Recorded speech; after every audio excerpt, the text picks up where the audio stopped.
Hi, I'm Jesse Hirsh, and welcome to another episode of Red-Tory with my good friend Allan Gregg. And we're, back in the another week where the news is moving fast. Politics, thankfully, is starting to catch up.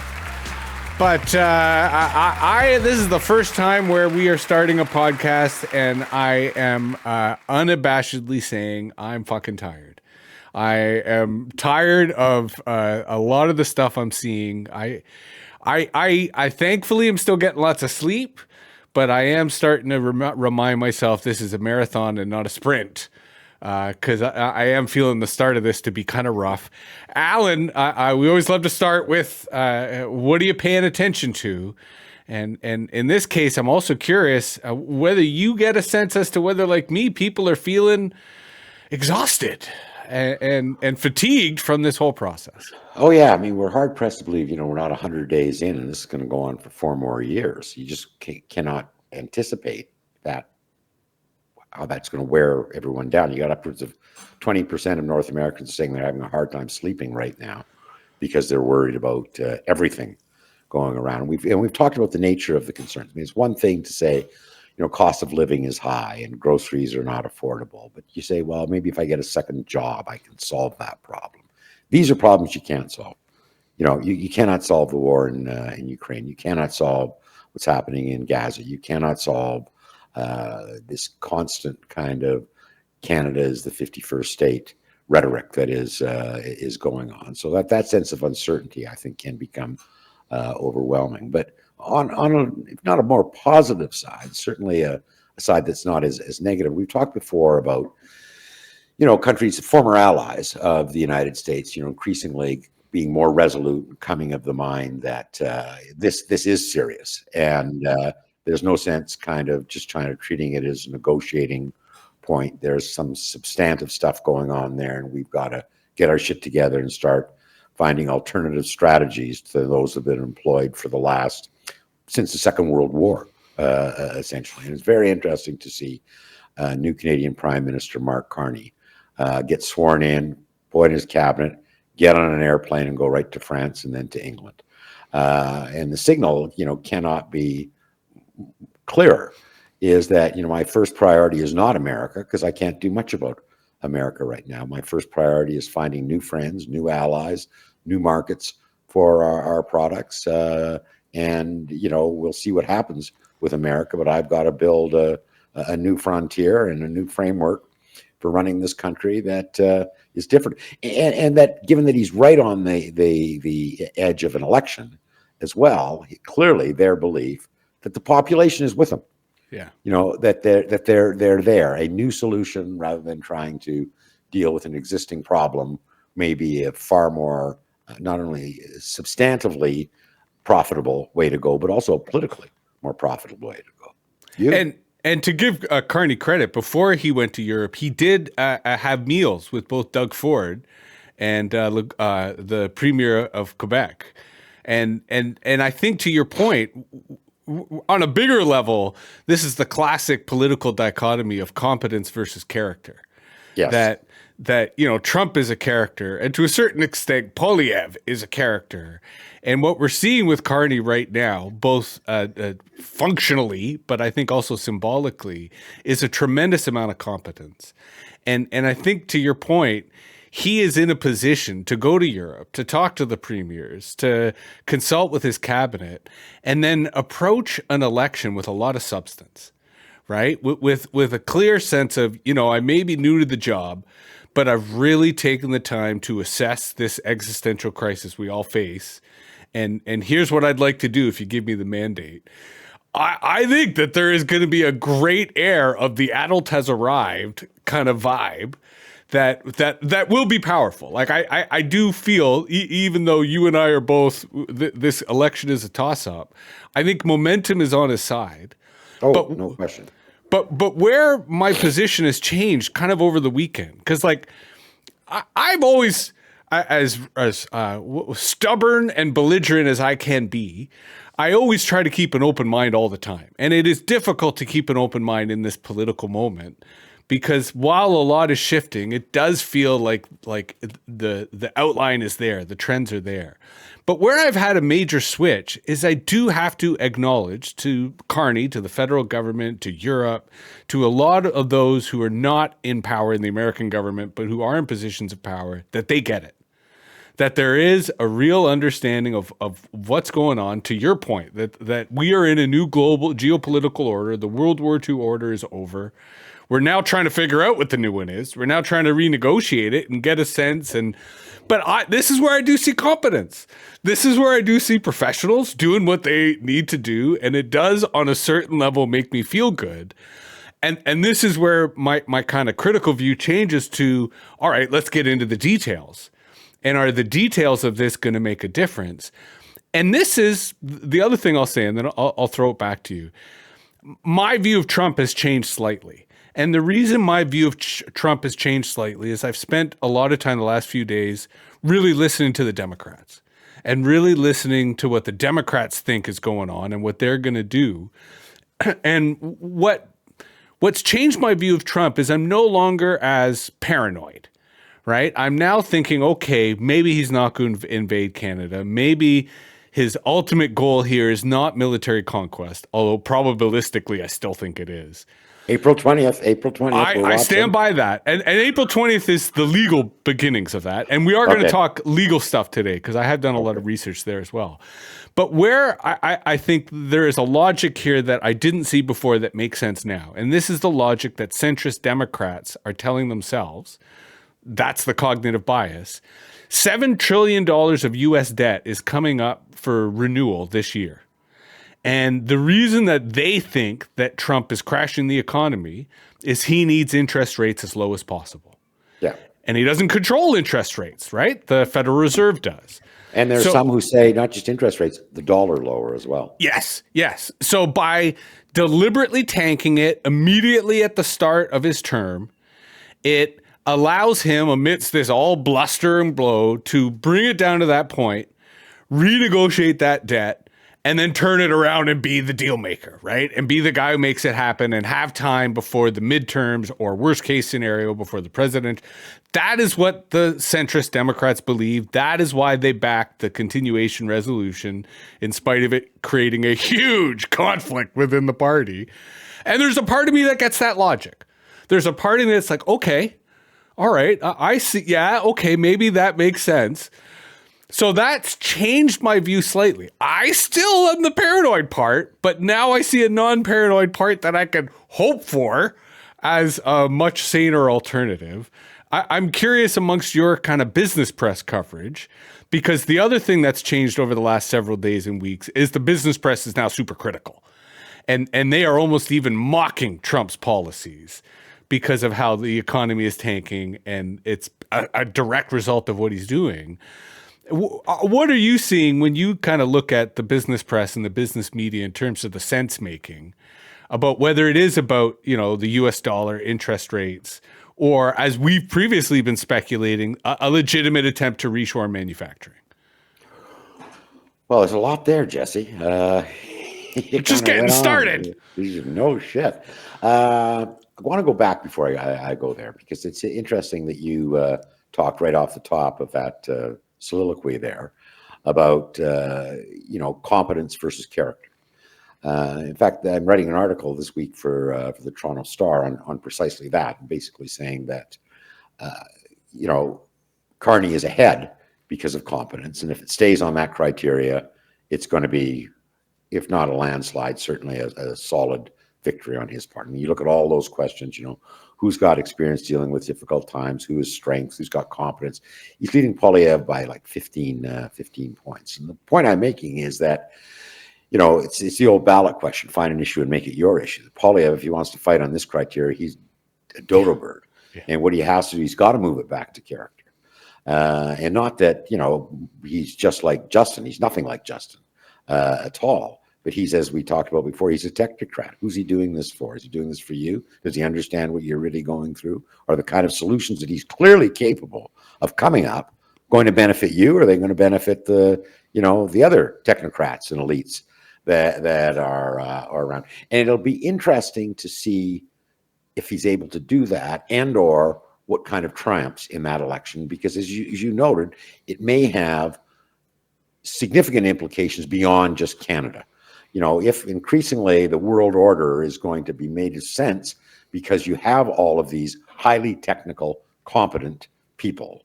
I mean, he also got on the telephone with the head of the EU because he knows her.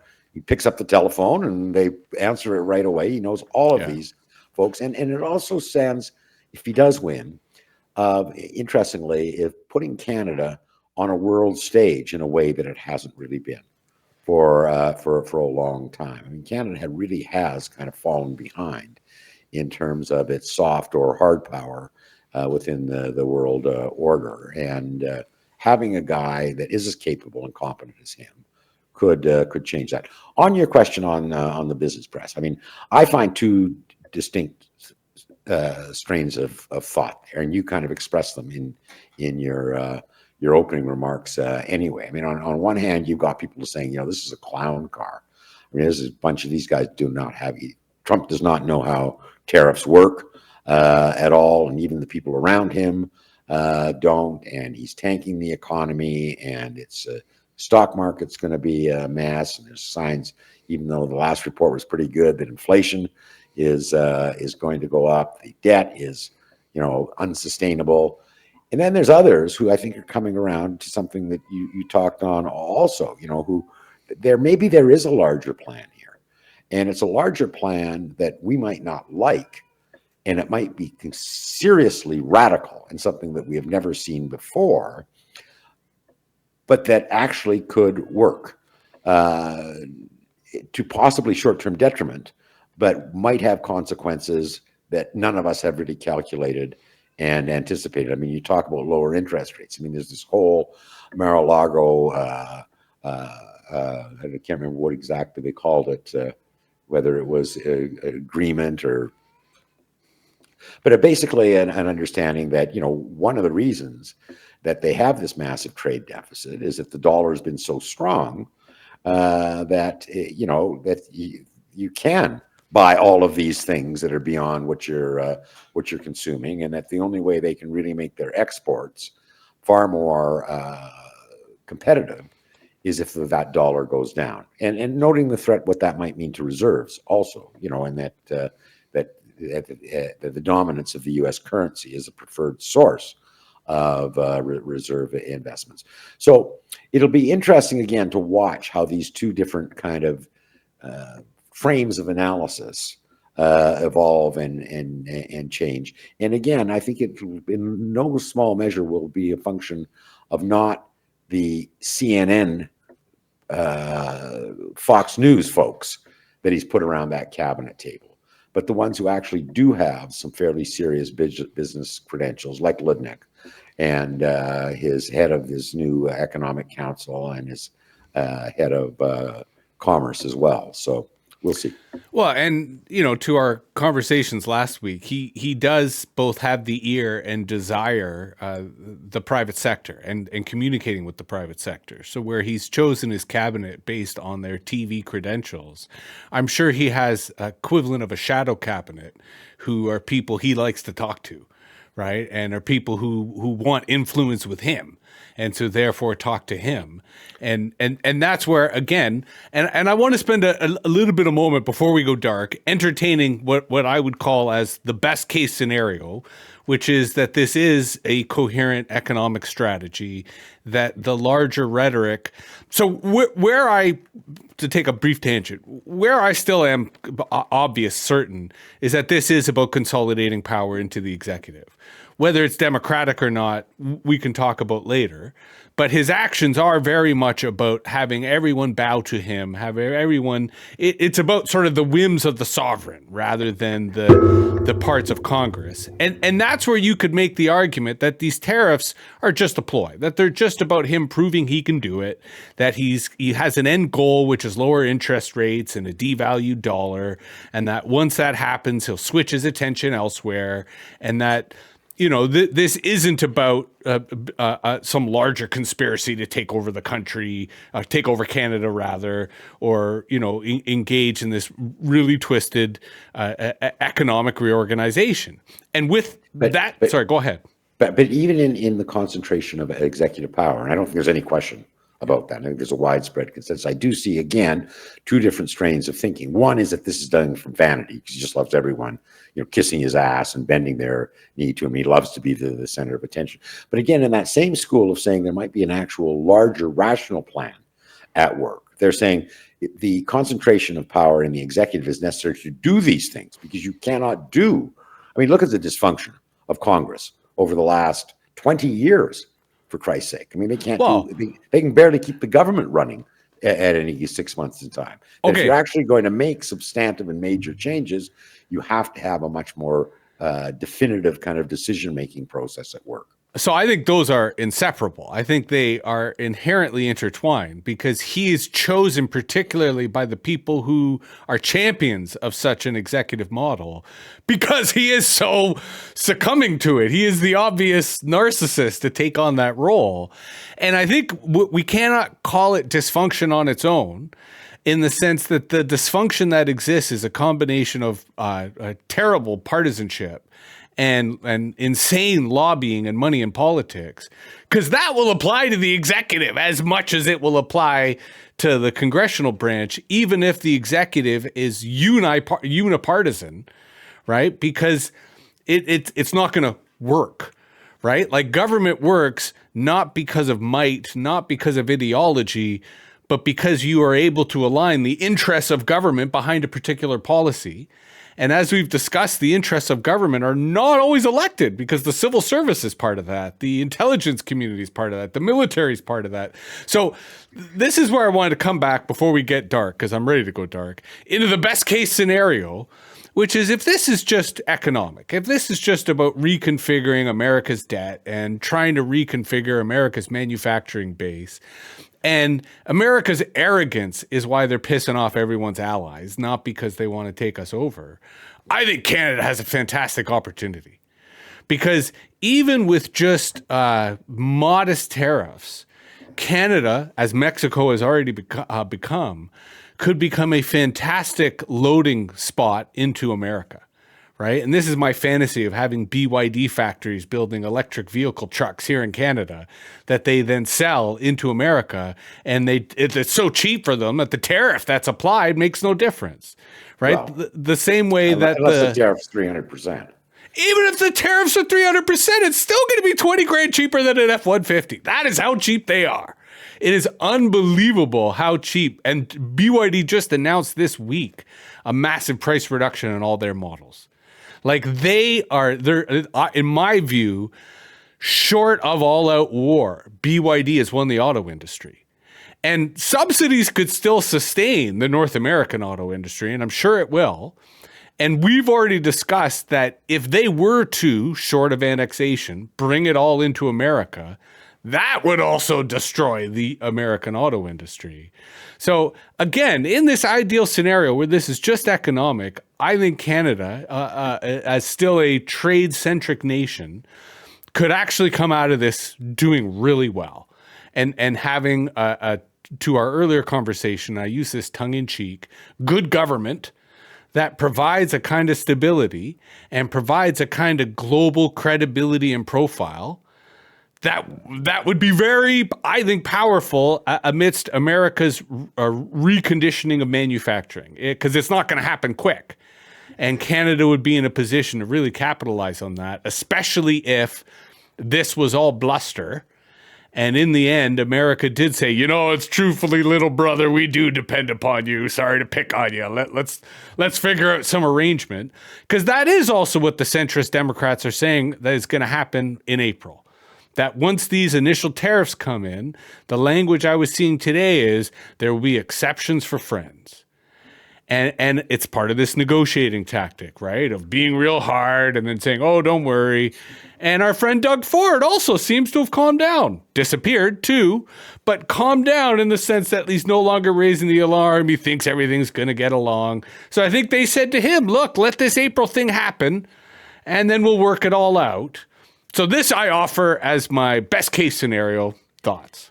Well, no, the meeting that Ford had with, I think it was Dominic LeBlanc, and then the Ontario trade representative guy I know very well, David Patterson, did an interview in the Globe on the weekend, where he came out saying that Ludnick gave him, in his words, a master class in explaining what they were trying to do, and what they were trying to do wasn't as horrifying. I didn't get into all the great and glory details of that, but the April 2nd is going to be very, very interesting, because this is something that actually isn't chaotic, that he set up 3 months ago as a time frame of 90 days to look at all of the trade relations that the United States has throughout the world, and to find reciprocal tariffs, which are not across the board. I mean, they're very, very specific. It would be that, Canada is having an unfair trade advantage in dairy products because of supply management.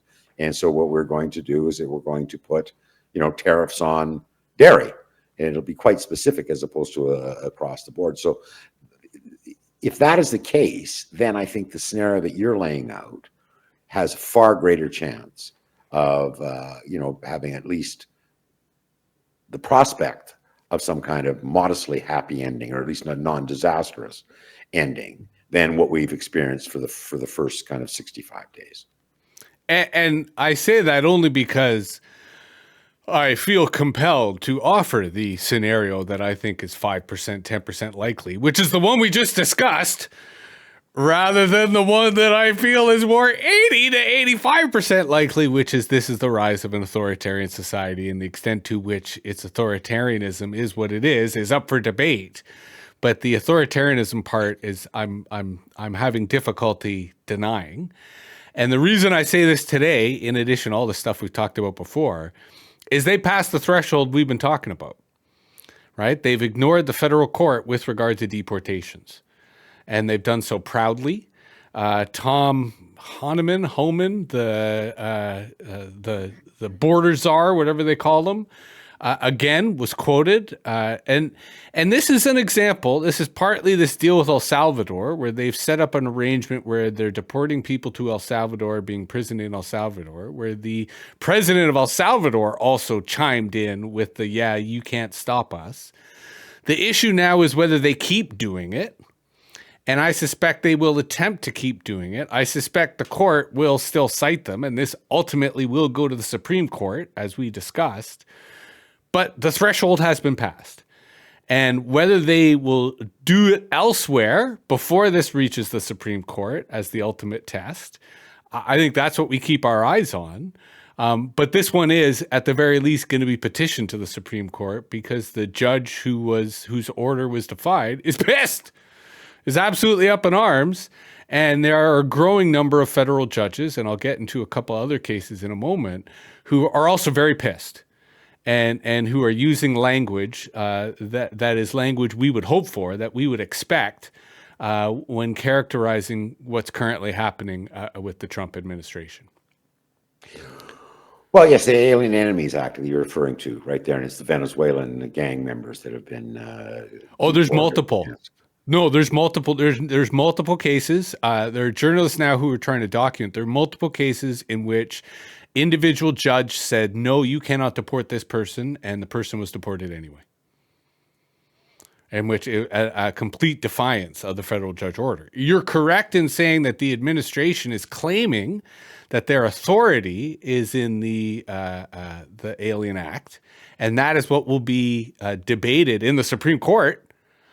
But these are federal judges whose orders were defied, who are saying you can't do that. So again, the White House isn't using your language of fuck you, but they are openly defying federal courts who are accusing them of open defying them. And the administration is claiming the authority of that act. And it's been, as Tobias said, not all cases make it to the Supreme Court, but it's been petitioned. Make it there. Yeah, but it has been petitioned to the Supreme Court, so we'll have to watch. Yeah, but he also says, that there's a process there of appeals that follow court rulings. So So But all we'll the legal coverage of these incidents, everyone is saying the next step here is the Supreme Court. That the gap between the White House and the federal judges mean that it for legitimacy's sake, it has to go to the Supreme Court.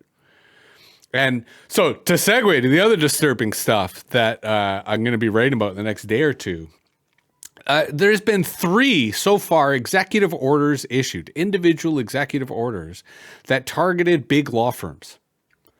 3 specific big law firms. One that worked on the January 6th committee, another that worked on Trump's impeachment, and another that similar kind of political issue that Trump hates. These executive orders have been deemed unconstitutional by federal courts, at least 2 of them, because they were so far-reaching in terms of, and they also all included that these law firms were being targeted because they supported terrorism and because they supported discriminatory practices, i.e. DEI. And this is a direct attempt to chill big law in the United States, right? The United States is dominated by huge law firms. These huge law firms are the source of most of the pro bono work that goes to community organizations and community justice organizations. They attract all the young legal students coming out of university, A, because they pay them well, but B, because if they do a few years at these firms, they can then get hired anywhere else because they learn the skills of the industry. But these are also the open-hearted kind of bleeding shirt types who want to work on pro bono cases. And so they're attracted to these firms because of the practice that they do in terms of the public interest. And the Trump regime is going after them hardcore to basically intimidate and threaten them from providing that kind of grassroots legal resistance. There's a bunch of lawyers who are getting this story out. That's kind of how I got into it and read about it and learned more about it. And it's shocking in terms of the chill effect that it's already having. As I've mentioned, federal judges, the comments that federal judges have made on these executive orders are even more alarming than my own because they have the authority to articulate why this is an attack against the rule of law itself.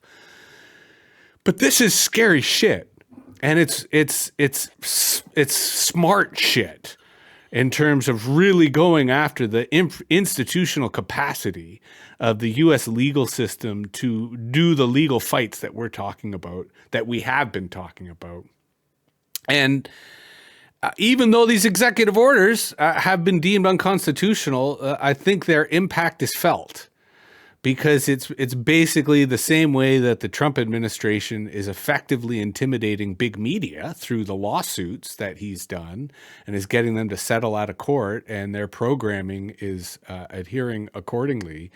If they can achieve the same intimidation with big law, I mean, those are 2 pillars of the estate of the society as we know it. So this is why, again, my attitude since last week is a little more depressed, a little more resigned in terms of understanding exactly what's going on and under what terms, regardless of the scope. We talked the other week about the kind of bifurcation, if that's a word, of approaches that are going on right now within the Democratic Party, where there's this whole school of saying we've got to fight these guys tooth and nail. There's the other ones who are saying we have to hijack their conduits of communications to a constituency that were out of there. And then there's other ones like James Caravel who's just saying roll over and have a nap right now. Let these guys blow themselves up. And again, I don't see any growing consensus there, and wondering whether you do. Consensus in terms of what they should do. Yeah. Because I feel the conversation right now fundamentally is on leadership, in that the House leadership and the Senate leadership is so at odds that I don't think they can work together under current terms. I think they have to work together under current terms. And there is a very growing large, at least in the House, that the Senate leadership needs to go, and needs to go now. And I heard a number of really interesting analysis on how that could happen, given that they only decide the leadership after congressional elections. So as far as Schumer's concerned, as far as the Senate leadership's concerned, they are in leadership for the next almost 2 years. But the House had their retreat over the weekend. They were all together in Louisiana, and I think they really worked themselves up. I think they put a lot of effort into coming together on their vote on the continuing resolution. And I think they not only feel betrayed by what Chuck Schumer did and the other Senate Democratic senators who voted with him. Their language today, as far as the podcast I was listening to, was we need new leadership. We got to find new leadership. We can't work with this leadership.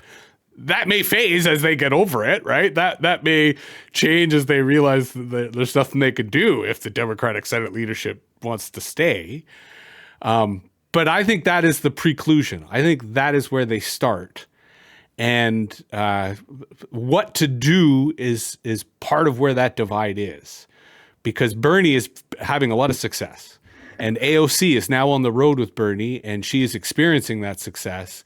And it is definitely creating we have to fight narrative within the House. A lot of the House Democrats I'm seeing. Well, and that's what's interesting is that the lack of cohesion is not just what tactics we should employ; it's what strategy we should adopt. I mean, the notion of change in leadership, as you point out, that's at best a midterm kind of solution and only a tactic. What that would mean in larger substantive terms, I don't know.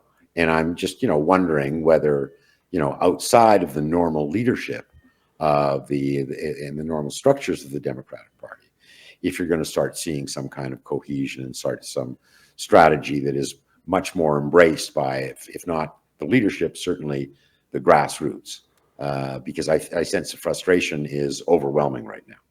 Well, and I think to go to where we started in terms of centrist Democrats are starting to see a logic to Trump's policies. They are the people who are saying, let's sit this out. Let's let him fuck it up and we'll come back at the midterms.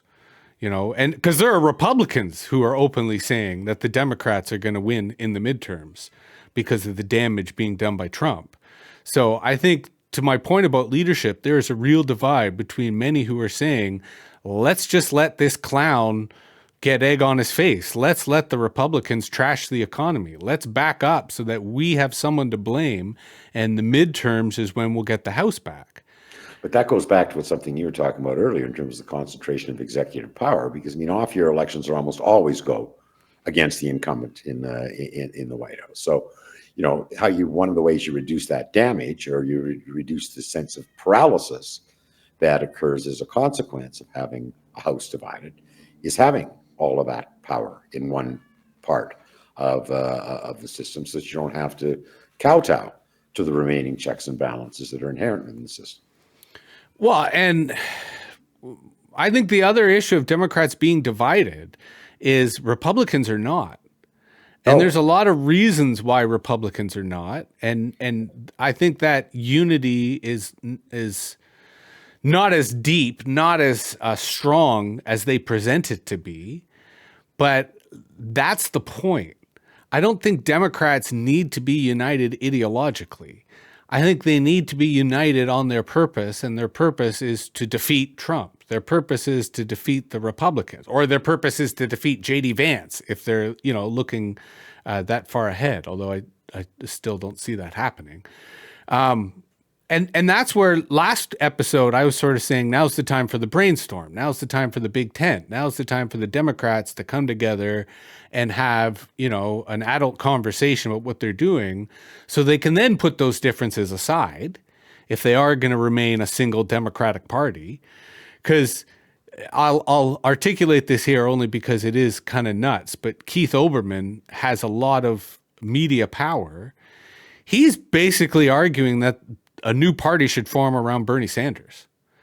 That if enough Democrats, enough House Democrats, and enough senators form around Sanders while the party's in opposition, it not only gives him the moral high ground, it not only gives them to our conversation a bridge back to the working class. But whether it's midterms or whether it's the next presidential election, that new party could just be the Democratic Party, right? With everyone saying, okay, yeah, Bernie was right. Let's reconvene. So there's different ways of, I think, dealing with these issues. And I'm skeptical as to whether the Democrats are going to do that, any of that. Well, because what it does, it flips on its head what we've been talking about in Canada, where the center right really should merge and get together, because as long as they're divided, the conservatives have, a distinctive mathematical advantage.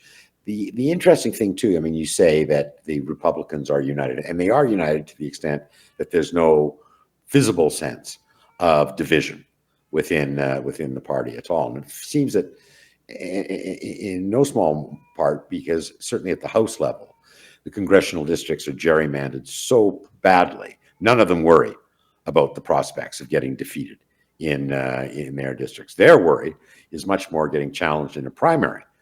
So that explains a lot of the kowtowing to Trump, because as we also talked about the other day, Trump is amassing resources and a fortune independent of the NRC that allows him to actually wield that stick with incumbent Congress people right now and challenge them at the primary level if he doesn't like, their demeanor at any given time. And to your point, the Democratic fundraising money is not united. It certainly leans towards the center part of the party, right? Especially the Wall Street Democrats.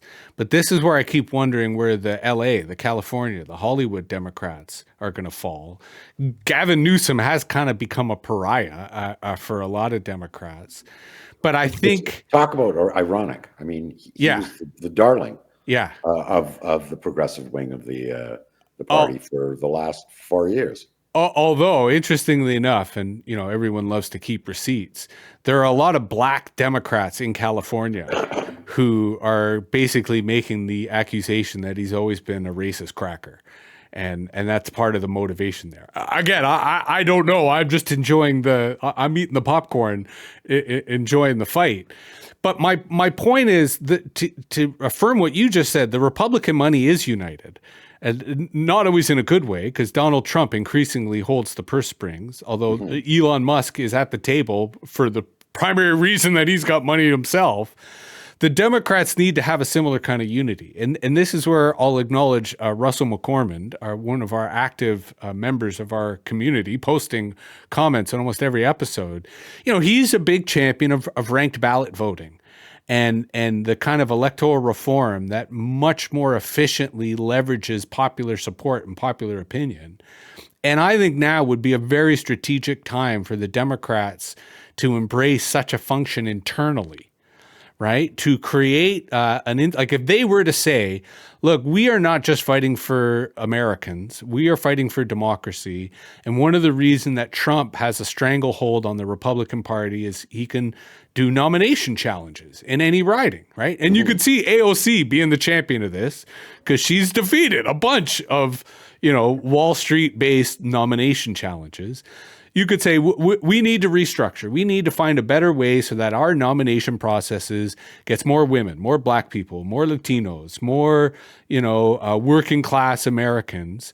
And that is and if they did that, not only does it insulate some of the funding mechanisms, but it gives them a kind of moral high ground.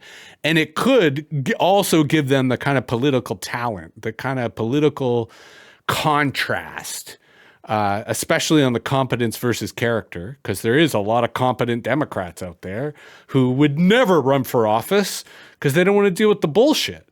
But if you were to have that kind of electoral reform, do you think that could impact the either the Democratic narrative or the candidates that the Democrats attract?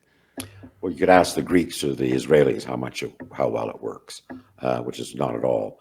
But it's interesting that it's even raised because it goes to the larger question that we were talking about, the lack of coherence in any kind of democratic society. Not if that's a bad idea, but when you have 100 ideas, guess what happens? Nothing.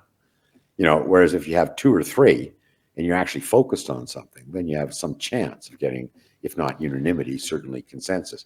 But, and I mean, what we're seeing there is this attempt to kind of throw Jello against the wall and saying, hope this sticks, and just a vomit of different reforms, different approaches, different things that the Democrats might be able to do that somehow will get them unstuck from where they are right now. So I generally don't agree with the broader metaphor there, but if I were to entertain it, it would come down to how are those two or three issues, or even more pointedly, one issue, how does that get decided? How does the party, how does the electoral apparatus decide that? Because in my experience, I've never seen anyone pick an issue, two or three issues, that would inspire me. Well, Versus, it goes to what you were talking about earlier, its leadership. In its absence of leadership, I think that is kind of compounding the coherence. And I've often said, real political leadership is not the ability to follow public opinion. If that was the criteria, I'd be the prime minister. It's the ability to forge a consensus where none exists. And you look at all the great leaders of our time, whether it's Franklin Delano Roosevelt or Mahatma Gandhi or Churchill. That's exactly what they were able to do. The population actually wanted to do, if it didn't know what they wanted to do or wanted to do something different than these leaders did, and by virtue of persuasion, the power of their argument, their persistence, they were able to forge a consensus where none existed before. And you don't see that kind of singularity of voice that's out there right now in the Democratic Party that would allow that to happen. So I've historically never believed in that singularity of voice argument, but if to go to your assessment, how do we flip that around? If the category has been destroyed and the Mahatma Gandhis of the world are in Silicon Valley today, or are in, an anarchist commune in North Dakota that we'll never hear about, how do we attract those leaders? Or the mayor of San Antonio, Texas. There's all kinds of great leaders at the municipal level right now. How they get a voice is the other thing. But take that away for a second. I mean, you're saying, what could they do? What's their fundamental problem? Their fundamental problem is that they have lost blue-collar workers in America, and that they're increasingly alienating, especially younger male blacks and Latinos, while at the same time consolidating all of their support among predominantly white, disproportionately college-educated voters who are seen as effete snobs by all those other constituents. And don't forget the urban. The urban is as well, urban rural. And believe it or not, I know that's kind of infra-dig to talk positively about him right now, but I think Biden actually understood that. He stood on the picket line, and I don't hear anything coming out of the Democratic Party. Little bit with Bernie Sanders, but I mean, his so-called socialism kind of overarches a lot of the appeal that could find a voice there. But I don't hear anyone trying to really, really advance unionism in America. I don't hear anyone saying minimum wage should be whatever is necessary to work 40 hours a week to afford the average rental apartment that is in the community you're working. If that's $40 an hour, then that's what our minimum wage is going to be. I don't hear anyone talking about employee ownership of corporations and how they can have much more broad ownership of share structure, especially at the small business level, and having funding out of organizations like business development banks and the like to assist workers in those sort of things.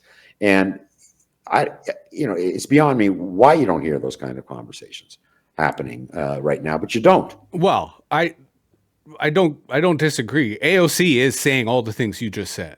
Yeah. Why AOC is not given greater airtime, I think it has a lot to do with the politics of corporate media. But she is literally saying everything that you're saying. That's probably why Bernie, in the success of his tour, has decided to bring her on as like on the title. Like the two of them are kind of the headliners, and they're now framing this tour as like a really big left-wing populist tour because they're selling places out. But you're right. I think the Democratic Party should be having the conversations you're describing, and they're not. right? Yeah. They marginalize AOC, even though she is increasingly very popular and is seen as not only a leader of the party, but a future leader of the party. And that's some of the things that she talks about. But the other things she talks about tend to overarch those. There isn't a singularity of voice that is out there advocating. But that's because that form of leadership doesn't really exist anymore. And I think you're making a fair argument as to its merits, as to why it would be successful. But the question that I asked was, I don't see a way for people who do what you describe and getting into politics, even at the municipal level. And I acknowledge that municipal politics in the United States is quite a different beast than municipal Canadian politics. But even the people who are incredibly charismatic, and American politics does have a lot of them, I don't think that they have the intellectual capacity that you're describing. I think that we would need a different kind of political system, at least on the primary level, to get the talent that you are fundamentally addressing, a talent that used to be able to have access to politics for reasons of education connections, right? There used to be ways in which you could go to a school, meet people at the school, and those relationships could get you past the obstacles that keep people out of politics. But to use your frame, the category is so destroyed that most people who have the intellect to recognize how destroyed it is are like, there's no way I'm going to sacrifice my family. And but we may be reaching a tipping point in that regard. I mean, that was kind of the dominant kind of ethos that was operated pre-Trump, is, you know, people who cared most about character and valued character were increasingly the least likely to enter public life, because entering public life meant that your character was going to be assaulted, rather than. You get to the point where people say, you know, it is the American Revolution, you know, that drew the founding fathers out of their, you know, their military jobs, out of their law firms, and forced them to say, you know, no, the best and the brightest is the absolute prerequisite of solving this problem, given the magnitude of this problem. Now, maybe that's really schoolboyish and wishful thinking. No, I think emotionally, when you see what you, and you've watching this, you know what you're seeing, what's happening on the ground, you know, on the streets with protests increasing, in town halls increasingly. I mean, there's an animation that's going on at that grassroots level that is quite different right now, that might spawn that kind of leadership and cause people who otherwise might say, fuck it, you know, it's a system that's broken, to say, holy mackerel, it's a system that is going to be destroyed and it's still worth saving. So emotionally, I think you're absolutely right. And I think culturally, those leaders are going to emerge, if not are already emerging. But I think structurally, there is no way for them to get into politics unless they're wealthy. And I think, quite frankly, if they're wealthy, they're not going to have the same credibility unless they are a Mahatma Gandhi, right? Unless they are Martin Luther King. These are exceptional people. And that's the paradox, that the barriers to entry in politics are so entrenched after decades of them being constructed, to your point about gerrymandering, that without some form of reform, without some form of, you know, a Democratic Party saying, hey, we got to do things differently, I think those leaders are going to stay outside of the system, you know, and because they'll be outside of the system, they're not going to have the power institutionally to really follow through in the way that they would, in the same way that I think we could both agree, as compromised as Martin Luther King would have been if he was elected into the Senate, it still would have made for a better America, right? Having him in the Senate would still have been pretty fucking good, even if it might have compromised a lot of his politics and a lot of his worldviews. That's my vision of a democratic society, right? That I would want those people to be in those positions of power, and I'm skeptical unless there is some type of structural change that could happen. But if Naheed Nenshi becomes Premier of Alberta, I will stand corrected. He's certainly not doing too bad as the official leader of the opposition, although I don't think he has a seat in the Alberta legislature yet. No, he doesn't. But Yes. that guy's got potential as an Albertan leader. If he can win in Alberta, anything is possible. So all there. Yeah, you never know. I mean, you wonder. I mean, you look at the people who still want to be the president of the student council at the high school. They are exceptional. They're not the ones who are trying to, get patronage at their fingertips. They're ones who are wanting to make a difference. And that, I don't know whether that's going to change. I think that that's probably part of, if not human nature, certainly civil society, the notion that you do have a responsibility to try to make the world a better place. And then I hope that that's still, a principal motivator for the best and the brightest. Well, and I think you're right on the high school level, but I think those people overwhelmingly join the private sector. And, they, as we saw with the social media generation, they join the private sector thinking either A, they can make a big difference in the private sector, or B, they'll make money in the private sector and then go into philanthropy, which is what a lot of the Silicon Valley class has done, right? We see the villains, the Peter Thiels and the Elon Musk, but a whole wave of American philanthropy is fueled by people who are my age and younger, who made a lot of money in Silicon Valley and are now effectively no longer fully employed, but spend their time trying to do good. So that exists, right? And that has a lot of positive effect on society. But I lament that they are not on the front lines of the democratic institutions that are currently being attacked. Any final thoughts before we end? Just keep watching. Well, when you say keep watching, what do you mean? Keep watching the world out there. Yeah, it's the old McLuhan line. Nothing's inevitable, provided you're willing to pay attention. Yes. All right, and with that, we're out.